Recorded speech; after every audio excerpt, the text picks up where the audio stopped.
Commémoration des journées internationales de la paix et de la tolérance. Au Burkina Faso, ces deux journées ont été commémorées conjointement hier à Léo dans la région du centre-sud. Le Premier ministre Yacouba Isaac Sida a présidé la cérémonie officielle de cet événement. Sport football, les écuries du Bénin ont tenu en échec les étalons du Burkina hier à Cotonou. Cette opposition entrait dans le cadre des éliminatoires de la Coupe du Monde Russie 2018. Un résultat au coup amer pour le 11 national burkinabé. Voilà qui fait la une de votre journal. Bonjour à toutes et à tous et merci de nous suivre. Tout d'abord, retour sur le sommet de Malte consacré à l'immigration qui s'est achevé hier. L'une des principales recommandations de ce sommet a été la création d'un fonds d'1,8 milliard d'euros. Ce fonds servira à financer des projets de développement et de gestion de la migration en Afrique. Les décisions saluées par les dirigeants africains qui espèrent tout de même plus d'accompagnement de leurs partenaires européens. Des précisions avec Yacouba Gabene et Aboubakar Sayon. Réunis à Malte, au bord de la mer Méditerranée, pour le sommet sur la crise migratoire, les dirigeants africains et européens ont convenu de la création d'un fonds fiduciaire pour empêcher le départ massif des jeunes Africains vers l'Europe et les drames humanitaires qu'il engendre en Méditerranée. Ce fonds d'un montant de 1,8 milliard d'euros va permettre de financer le développement en Afrique, notamment les projets de création d'emplois pour les jeunes. Le président du Faso, Michel Kafando, a fait cas de l'expérience du Burkina Faso en la matière. J'ai donné l'exemple du programme socio-économique d'urgence de la transition. Nous avons dégagé des ressources à partir de la réduction du train de vie de l'État, de quelque chose comme 50 millions de dollars, 25 milliards de francs CFA. Nous sommes arrivés à donner 3 000 emplois à des jeunes. Les chefs d'État et de gouvernement de l'Union africaine ont salué la création de ce fonds et souhaité que son montant soit relevé au regard des besoins et des nombreux défis à relever. Avec ce fonds-là, qui va démarrer en 2016, on pense que des pays directement visés comme le Burkina et même des pays aussi qu'on appelle les pays éligibles parce qu'ils sont voisins des pays qui sont les premiers concernés, comme la Côte d'Ivoire, bénéficieront de ressources vraiment adéquates pour véritablement régler la question de l'emploi des jeunes dans les différents pays pour éviter ce phénomène de l'immigration. L'Union africaine a préconisé plus de flexibilité dans la gouvernance du fonds et souhaité que les conditions d'accès soient plus inclusives. Hier 12 novembre, le Burkina Faso a commémoré conjointement la journée internationale de la paix et la journée internationale de la tolérance. Et c'est Léo, chef-lieu de la province de la Sicile, qui a abrité l'événement. Peuple burkinabé, acteur de défense et de promotion de la paix, c'est le thème qui a été retenu cette année. Et c'est le Premier ministre Yacouba Isaac Sida qui a présidé la cérémonie officielle de cette commémoration. Le reportage de Amadou Olougui. C'est en 1981 que l'Assemblée des Nations Unies a institué la Journée internationale de la paix, célébrée chaque 21 septembre de l'année. Plus d'une décennie après, en 1995, l'UNESCO adopte une déclaration de principe sur la tolérance, une déclaration proclamée le 16 novembre de chaque année. Compte tenu des contraintes liées au délai imparti à la transition, le gouvernement de Burkina Faso décide de commémorer en même temps les deux journées, et c'est Léo dans la Sicile qui abrite les festivités commémoratives, un événement qui coïncide également avec le processus électoral en cours au Burkina Faso. Je tiens encore à inviter toutes les populations et tous les acteurs politiques à cultiver les valeurs de tolérance et de paix pour des élections apaisées, libres et transparentes, dont les résultats, sans contestation, conduiront le Burkina Faso vers des lendemains meilleurs. Au cours de cette cérémonie, plusieurs communications ont été faites sur des thèmes en lien avec les valeurs de la paix et de la tolérance. On doit accepter les limites de chacun, on doit accepter les erreurs aussi, on doit accepter que nul n'est parfait et que de ce fait, chacun a quelque chose à apporter pour la construction du pays. Au-delà de cette journée commémorative à Léo, des séries d'activités, dont une tournée de théâtre-forum, de causeries éducatives, de conférences, de concours de sketch et de poèmes sont également au menu du programme. Rendons-nous à présent dans le centre-nord pour voir l'ambiance de la campagne électorale dans la ville de Kongoussi. Jusqu'à la date d'hier 12 novembre, aucun meeting politique n'avait été organisé dans cette ville. À 6 jours après l'ouverture de la campagne électorale, l'ambiance était donc encore au ralenti. Et c'est du moins le constat fait par nos reporters Alexis Ouedraogo et Christophe Da. La campagne électorale a atteint son paroxysme à Kongoussi, à en juger par ses affiches au grand rond-point de la ville. Mais à y voir de plus près, la réalité est tout autre. En ville ici, pour le moment, c'est porte-à-porte ils sont en train de faire, mais les dirigeants sont en train de faire les campagnes dans les différentes communes. En ce début timide de campagne électorale, certains électeurs attendent d'en savoir plus sur le programme de société des partis pour faire le choix de leur candidat. Mais d'autres ont déjà une idée de celui à qui ils accorderont leur voix. J'ai déjà fait le choix de mon candidat pour le jour du scrutin présidentiel.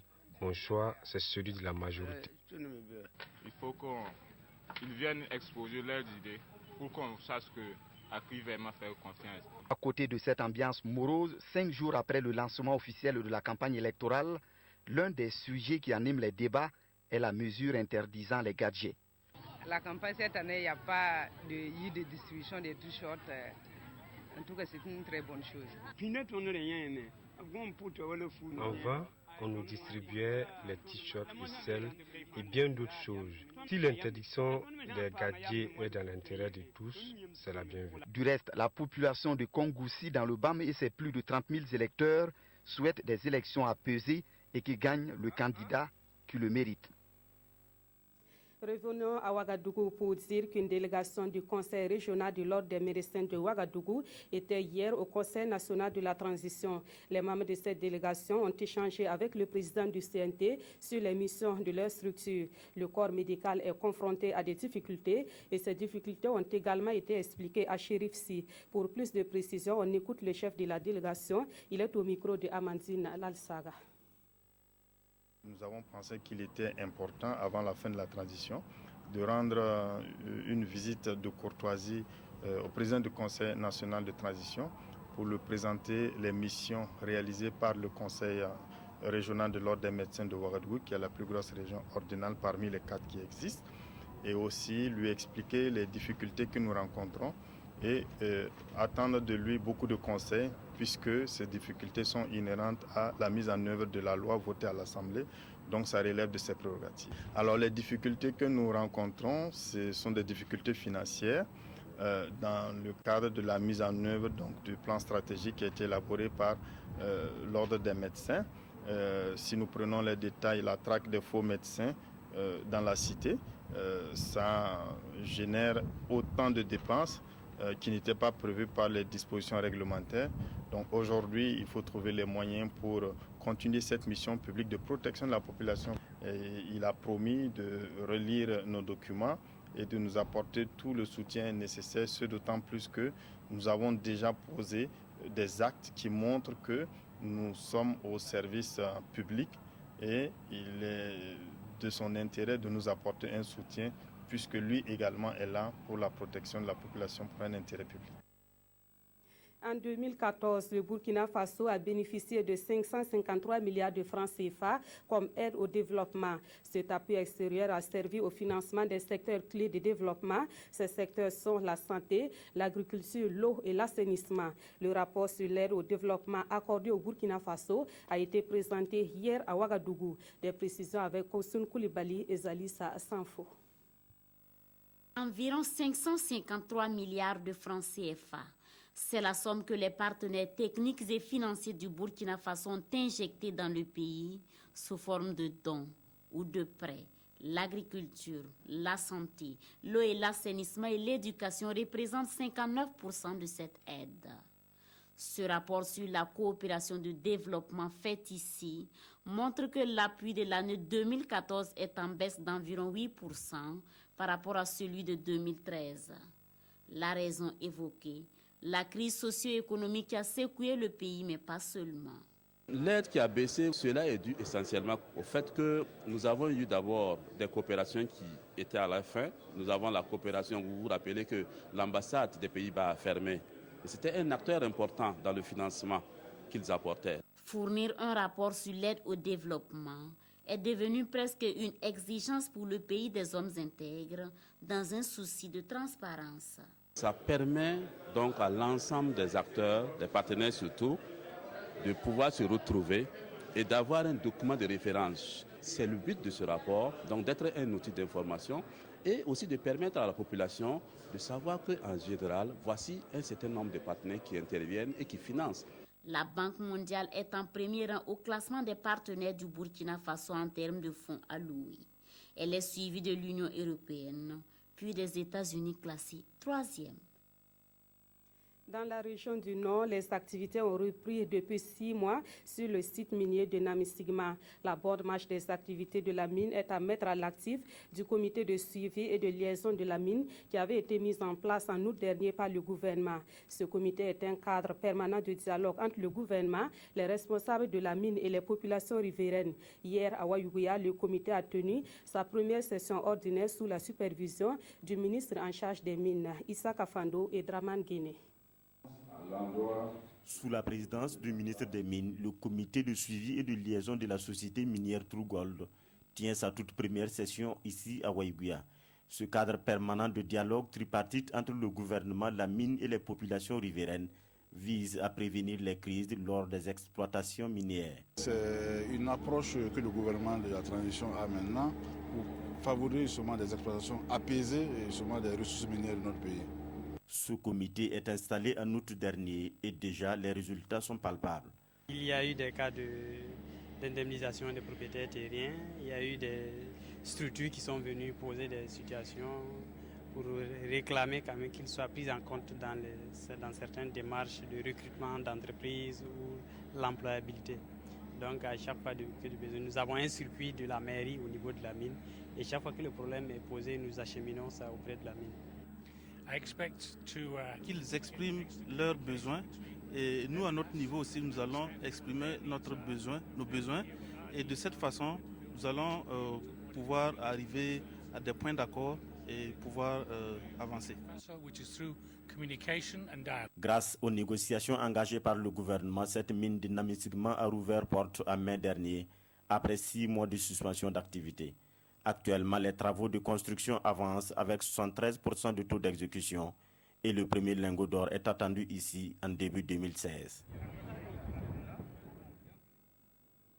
Un mot de cinéma dans ce journal. La semaine du film scientifique se tiendra du 16 au 18 novembre prochain à Ouagadougou. Elle est organisée par l'Institut Goethe et l'Institut de recherche pour le développement. C'est une initiative qui vise à faire découvrir les films scientifiques de l'Occident et par la même occasion inciter les réalisateurs burkinabés à s'intéresser à ce type de production. En prélude à l'événement, les organisateurs ont rencontré les hommes des médias pour donner plus de précisions. Issa Kawidrago, Abdul Rasmane et Zongo.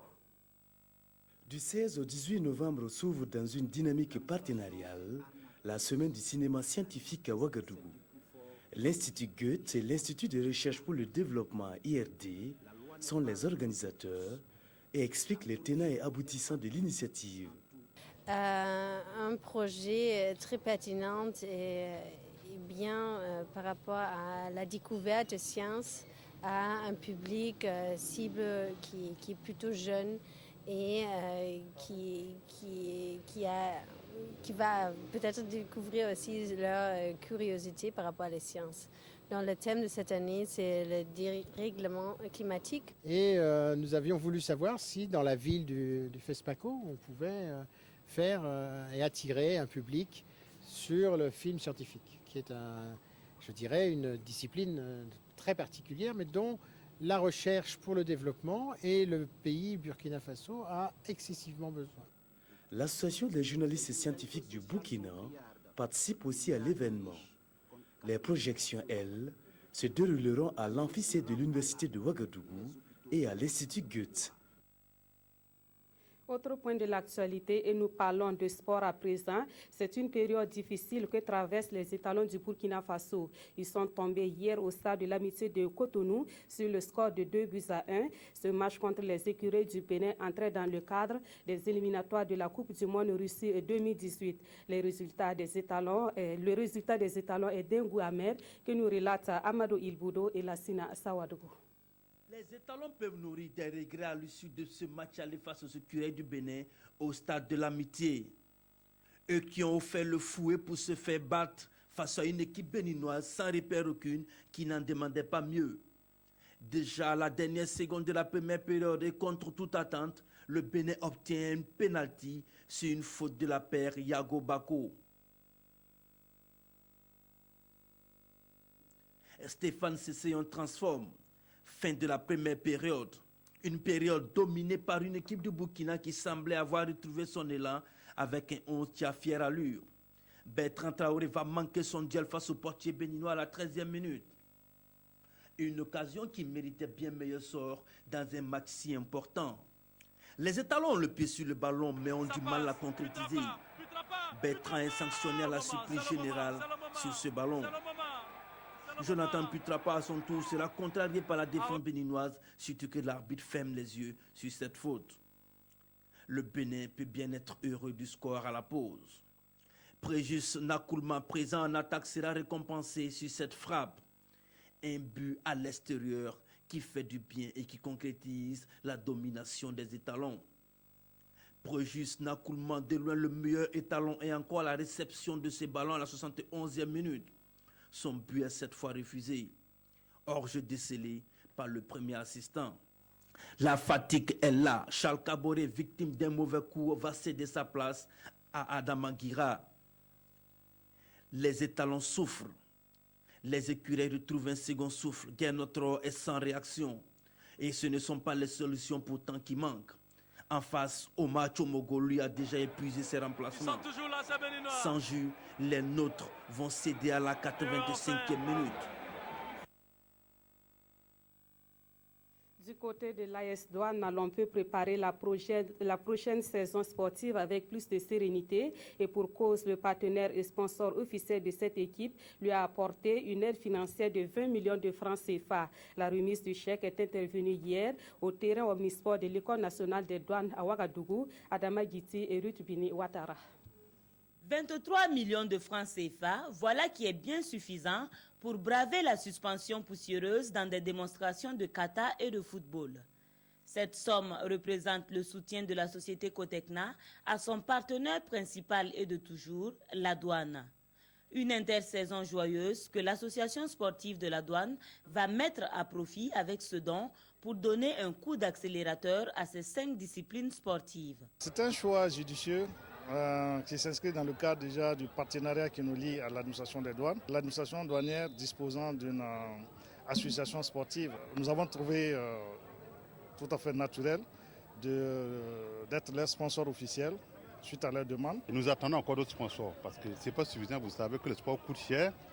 Alors, si nous avons des bonnes volontés pour nous aider, nous devons leur dire grandement merci. Le club de l'AS Douane surfe sur la vague du bonheur.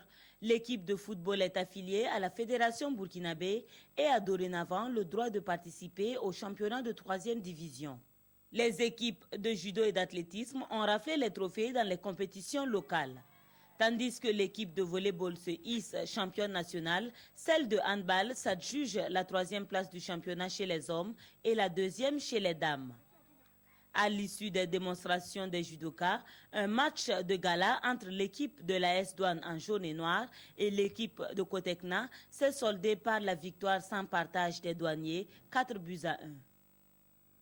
Et on reparle du sommet de Malte sur l'immigration. Les dirigeants africains et européens veulent harmoniser leur politique migratoire. Le sujet est décortiqué par les quotidiens de ce vendredi 13 novembre. La revue de presse est signée de Aimé Solange Guigma.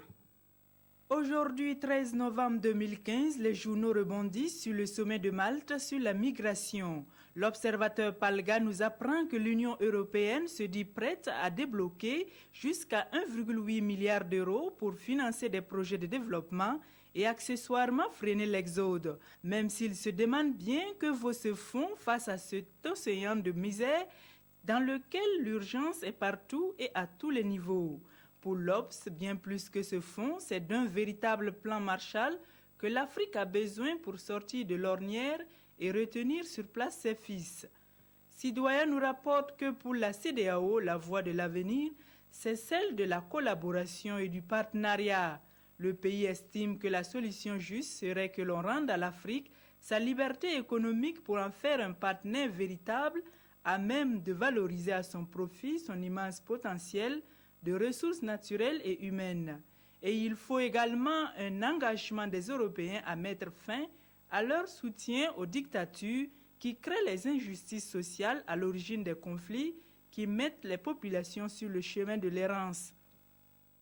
Et c'est la fin de cette édition. Je vous remercie de l'avoir suivi. Très bon après-midi à toutes et à tous.